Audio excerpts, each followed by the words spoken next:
ప్రజాస్వామ్య ప్రభుత్వం యొక్క ప్రస్థానంలో 6 మాసాల సమయం అనేటువంటిది చాలా విలువైంది, కీలకమైంది. మొదటి 6 మాసాల లోపలే ప్రజలు ఒక అంచనా వేసుకోవడానికి ప్రభుత్వ పనితీరు మీద, ప్రభుత్వ అధినేతల వ్యవహార సరళి మీద, వాళ్ళ కార్యదక్షత మీద, అదేవిధంగా వాళ్ళు ప్రజలకు ఇచ్చినటువంటి హామీలను నెరవేర్చడానికి వాళ్ళు చూపిస్తున్నటువంటి శ్రద్ధ మీద ప్రజలకు ఒక స్పష్టమైన అవగాహన వస్తుంది. 6 నెలలు నిజంగా చాలా ఎక్కువ సమయం. ఏదైనా ఒక ప్రభుత్వం అది ఏ దారి పడుతున్నది, ఎటువైపు పయనిస్తున్నది, ఆ ప్రభుత్వం యొక్క డైరెక్షన్ ఏంది, దాన్ని అంచనా వేసుకోవడానికి ఈ 6 మాసాల కాలంలో రాష్ట్ర ప్రజానీకానికి స్పష్టంగా అర్థమైపోయింది. రేవంత్ రెడ్డి సర్కార్కు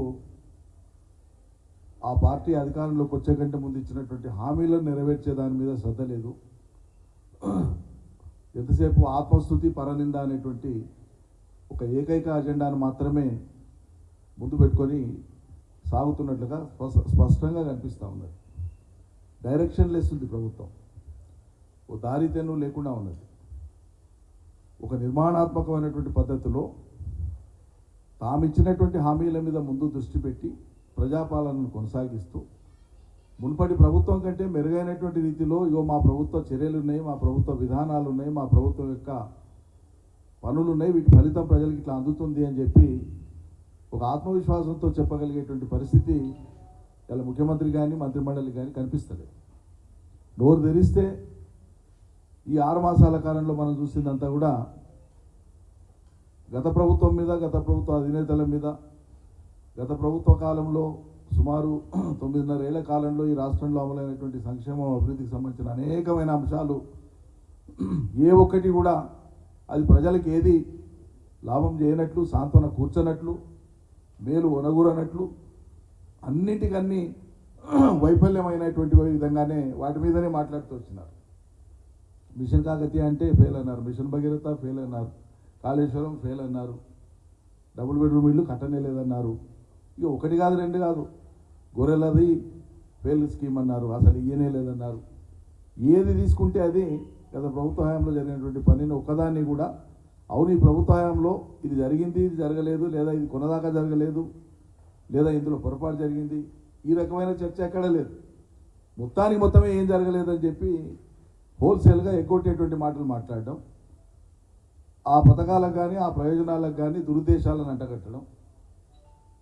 పోనీ అవి చేస్తూ మీరు చెప్పిందన్నా ఏదైనా మొదలుపెట్టి చేస్తున్నా అంటే ఇచ్చిన ఒక మాట మీద లేదు.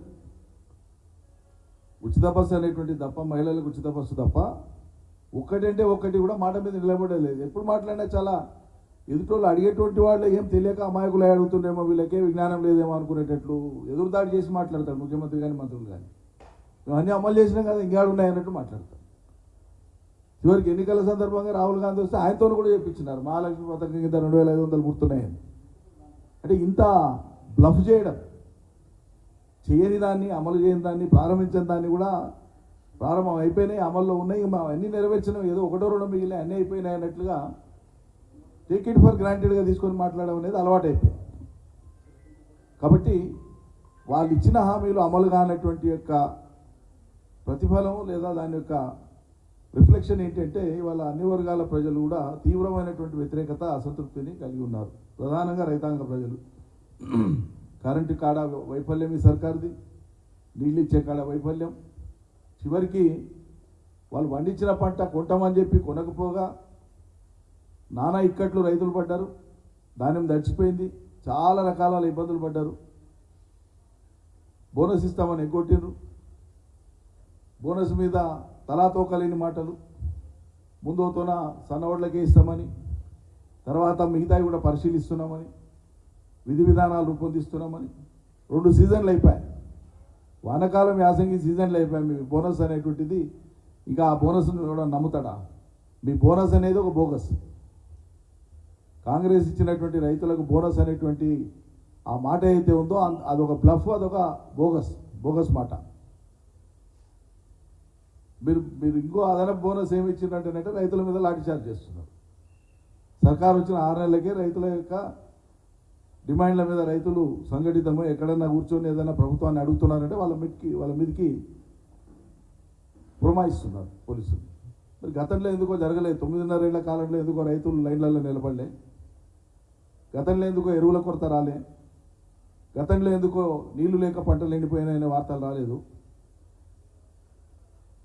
గతంలో విత్తనాలు లేక రైతులు ఆందోళన చేయలేదు ఎందుకో?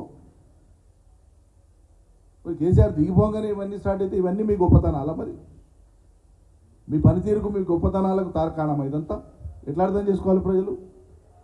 కాబట్టి ప్రజానికాన్ని అర్థం చేసుకోమని విజ్ఞప్తి చేస్తున్నాము. ఇక్కడ ఏంటంటే